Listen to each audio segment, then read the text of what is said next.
What is up, you guys? This is Mini Superheroes Today. Hey everybody, Merry Christmas. Jonathan here, aka Mini Superheroes Today, and today we'll be taking a look at the LEGO Ideas Home Alone set, which retails for $249.99 with 3,955 pieces. Absolutely crazy.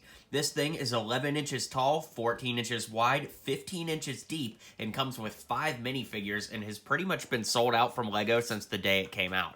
I got it when it released November 1st, 2021, and it honestly took me a while to get around to building. Just kind of had a lot on my plate this season, but it was a really fun build. I'm actually shocked at how much love this set has gotten. Personally, I didn't realize Home Alone had such a huge fan following, but it obviously does, and this set really delivers. There's so many callbacks and references to the movie, and the second movie for that matter too, and the figures look fantastic. The whole thing's just great, so let's get down to building it, and yeah, let's review it. So thanks so much everybody, and Merry Christmas, and let's get into it. So for our minifigures, we have Kevin McAllister in his iconic outfit from the end of the movie. It looks really great, and of course, I love that one of the faces is the, face we all know and love from the movie posters and DVD covers and all that. You could also flip it around, and he's just got a regular old smile there, which is really nice. He does have mid-sized legs, and for those that don't know, these are shorter legs that allow the figure to be posed, as opposed to the traditional LEGO legs that aren't able to be posed. He comes with a little spoon here that, is meant to go with his chocolate ice cream bowl here, and he also comes with a beanie hat and a scarf that you can put on if you want to change up his outfit from different points of the movie. Kevin also comes with a little brick-built sled that you can have him sled around the house in.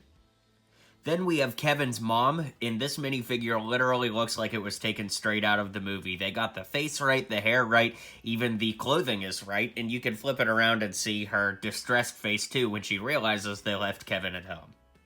Up next is Kevin's neighbor, Old Man Marley, a really nice minifigure, which, as far as I know, has all new pieces as far as, the head is concerned. I've never seen this hair color, I don't think, so that's cool. I don't think I have a gray beard like that, and of course, the torso is new to me as well, so that's cool. And we'll go ahead and lift up all of this because, here on my channel, we make a lot of customs, so it's always good to see what pieces are out there, and it's a really nice kind of disgruntled older gentleman face, so definitely cool for customization. And then, of course, we have Harry and Marv, and I want to show these two off together because they look so much better when they're side by side, just like the movie. Now, we've got some short legs here, the mid-sized legs like I was telling you about before for Kevin. They both have crowbars, which is nice. Both have brand new torsos and head molds. This over here, we've got some receding hair, which is relatively rare. Then, of course, you can flip it around, and he's got the iron on his face. So awesome. Now, we've only got one head on this side here, and he's got the little gold tooth. If we zoom in, you can see he's got that gold tooth that kind of glistens. And we also get a police hat that you could put on him from the beginning of the movie when he's sort of undercover. I'm pretty sure it's illegal to impersonate a cop, but then again, these guys are total crooks, so that wouldn't stop them, right? Then, of course, that brings us to the actual set itself. Now, this is a set that I actually did an impulse buy on. I mentioned earlier that I wasn't aware that Home Alone had such a huge fan base, and I was honestly blown away with the demand for this set. So I am glad that I did the impulse buy, because it's been pretty much out of stock since it came out. But at the same time, I'm really surprised with it, too, because I'm not, a diehard Home Alone fan. So to, get to build this and relive the movie, I watched the first movie while building it. Speaking of which, it took me about 4.5 hours to build this. Pretty crazy. But down front here, you could see that we've got lots of Christmas lights and wreaths kind of strewn around the outside. You can see back there that there is a treehouse. In fact, while we're just looking at the exterior, I should just go ahead and show you the treehouse now. It's really nice with the little ladder up front. There is a stud on there that Kevin can stand on. There's a plane stuck up in the tree, a little pirate flag. Then, of course, there's scissors to cut the grapple line that we see in the movie, and it's pretty cool that it actually does kind of work a little bit. That's cool. So yeah, that's basically the gist of the outside of the house. Everything kind of opens up, which is nice. and it's really cool that we've got this little back add-on part that you put on, so it's nice that it adds some shape to the house. And you'll see back here that there are two little mechanisms, but I want to wait until we're inside the house. Just remember that those mechanisms are on the back of the house, because when I show you what they do on the inside, I'm not going to change camera angles. So just remember we've got two little pulleys back here. I really like on the back area here, let's go ahead and move the camera. I really like on the back area here that we've got the little doggy door on the back door, and that opens. That's actually a new piece that I don't recall ever seeing. We've got a little back door that opens down here, garbage can, some slippery ice. So yeah, it's really cool, and I love that they were able to incorporate the basement in the build without having to, like, you know, build the entire thing up to fit the basement underneath. I love that. Okay, so back to the front of the house, it actually opens up, so you can see that you could just pull out these panels, and it'll show you the inside of the house, and that is true for the top and bottom floors. And the rooftop opens up as well, and there's some livability up there as well. So I'll move the camera in so you can see everything better. I just kind of wanted to show you what that looked like and how everything opens up from the outside. Okay, so starting on the left side of the house, you can see the front door does open. I like the little wreath there. And as mentioned, you can open up the side here and get to the inside. So I love all the details here. We've got a little chair. If you look way in the back, if I zoom in, you can see that under the Christmas tree, there's actually a Lego Home Alone set. So it's like a set within a set. It's Lego Inception, I suppose. But back there, we've got a little fireplace, which is nice, with some stockings hung up. I like the R2-D2 legs on the side that kind of help give the fireplace some shape. I love these pieces, the train track pieces. And if we move over here to the side, you can see that there's a little twist thing. And when you twist this, it moves the train around. And just like the movie, the Rockin' Around the Christmas Tree scene, we've got Michael Jordan, the cutout here that moves around on the train. Kind of helps make the house look like it's being lived in, even though Kevin's just home alone, no pun intended.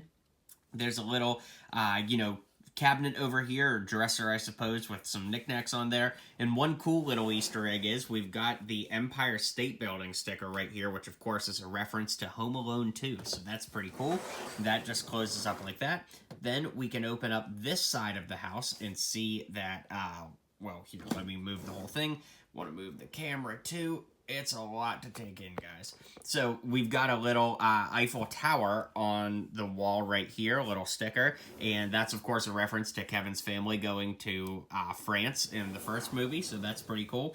Then we've got this entire, dining room area here. You can see that there's a plate of mac and cheese back there since Kevin makes himself some mac and cheese. There's a little fan back there. All of the chairs actually move out, and you could put minifigures sitting in them, which is cool.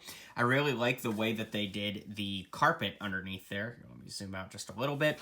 Remember on the other side I mentioned about that little twist thing that made Michael Jordan move around? You could do that on this side as well, and it moves this little mannequin on the record player, which is quite cool. And then we've got a grandfather clock back there, and it is a little tricky to see, but there are some steps that go up, and that leads to that back extension that we saw earlier as well. One other thing I want to mention is that if we close this up, you can actually lift up the upper floors and get to the inside. So let me show you what that looks like. Okay, so I'm going free-handed here, but this is like an overview of the first floor, which is quite cool. You can see we've got a little foyer area here, and remember I mentioned about that pulley back here. You can put Kevin on his sled right here and kind of push him down the steps. I'm not sure exactly how he's supposed to fit there, but that is the play feature. I don't know. Of course, I turn the camera on and that stops working, but yeah, we've got that. And while I've got this opened up here, I'll lift up this roof piece here so you can see the kitchen area. We've got the little Nero's pizza. Of course, that's the pizza that he orders in the film. We've got some boxes there. And we've got a little microwave over here. We've got the TV with the Keep the Change, You Filthy Animal movie playing. We've got the little lighter by the back door here. Then on the fridge, you can see that we can open up the fridge. And there's boxes of macaroni and cheese in there. They have little sticker pieces on them for that. It's quite cool. And then this top part lifts up, and I'm going to have to move the camera angle to show you the basement. Okay, so the entire back part of the house detaches like this, which is quite cool. Gives you better access to the kitchen, admittedly. And then, of course, you've got the basement. And you can lift this part up to get a better look at the basement. Or if you're going to, like, recreate some scenes, you could do that as well. There's some, you know, like, paint cans and things like that. And we also have the evil furnace that scares Kevin. And it's cool because you could just push back this little tab and it lights up just like the movie. It's really, really awesome. We've got a little washer and dryer situation going over here, toolbox, the door opens up, and yeah, it's just really phenomenal. Since we've got a little better angle here too, there is this little chute that opens up, and inside there is the iron, so you could recreate the scene where Marv gets the iron sent to his face. Quite cool. And then, of course, you could just close that up, rinse and repeat, and do it all over again. One other thing I'm going to mention, too, is the little Nero's pizza box. I like this idea for a pizza box. You just put the sticker on there, but at the beginning of the movie, Kevin complains about wanting a cheese pizza, and then we get one with olives and pepperonis and stuff, so I get that that's like the way the Lego piece exists, but that's kind of a glaring omission if you ask me. They should have just done a sticker for cheese pizza, but I get it. All right, let's take things up a level, shall we? We can take off the entire roof piece here, which is awesome because that gives us better access to the inside. And then remember that these just pull straight open and it gives you full access to the upper floor. Let's start over on this side with Buzz's bedroom. All right, so Buzz's bedroom is on the left side of the house. We've got his picture of his girlfriend on the wall here. We've got a little lockbox with a heart inside it there. What else do we have? We've got this really cool little chair build. I know it's kind of funny with how big this set is to get excited over a chair, but it is a nice little build. We've got a Christmas catalog there. We've got Buzz's bed. We've got the BB gun hanging over the top of his bed. And then remember I mentioned about the tab in the back you can pull. When you pull that tab, it's just like Kevin crashing down the entire thing here and all the stuff falls off. Now, the stuff that's on there is like some money, but probably the coolest thing is this little sticker piece with the firecrackers on it. So that looks really cool. Buzz's bed is a nice build too. It's a little tricky to see just because of the angle. And one thing I'll say from like a review standpoint is I understand structurally that this bar needs to be here, but it really takes away from being able to see everything on the inside. So I don't necessarily love that. Anyways, yeah, like see, you know, Buzz has a keep out sticker here that it is hard to see. Of course, I could just go ahead and move the camera and show you, but, you know, again, it's a little tricky to see. We've got Buzz's tarantula climbing on the wall there, which is quite cool. I love the steps up to the attic. That's really cool as well. On the wall over here, we have pictures of Kevin and of the father. We've got the bucket here that you can knock down the steps just like that. It's attached to some string, which is cool. Then that brings us to the middle here. You can see that there's these two clips hidden underneath the little dresser there. We've got another little table here. But this little piece clips into that helps it all lock up and stay together. Moving over, we've got the bathroom. I love that they included a little toothbrush in there since Kevin goes and takes one from a store. We've got some aftershave, a little toilet there, and a step stool so Kevin can actually reach the mirror. Over here, we've got a door into the parents' bedroom, a nice large bed for two. I really like the little alarm clock there. We've got a little heat system going, and it's definitely a nice little bedroom. So that's cool, and let's move up to the attic. Okay, so the attic goes back on just like that, and we can lift up the entire part of the roof here, and you can see we've got the little pull-out couch that's turned into a bed. We've got Kevin's battle plans there. There's a big cobweb over here, and it's just a really nice lived-in attic. We've got a little candy machine, and it's super, super cool. Not much to say, but I love that it adds just a little extra playability, and it doesn't waste the space up here, since, of course, we do see it in the movie. So let's zoom out so I can give you my final thoughts. Well, let me know what you guys think, and let me know how your Christmas went this year. Did you get any cool Lego stuff? I'm really excited to hear, so drop a comment, be sure to hit like and subscribe for all the best in Lego news, reviews, and customs in 2022, and I'll catch you guys soon. Thanks for checking out today's video. If you liked what you saw, don't forget to hit like and subscribe down below, and while you're here, maybe check out one of my other videos.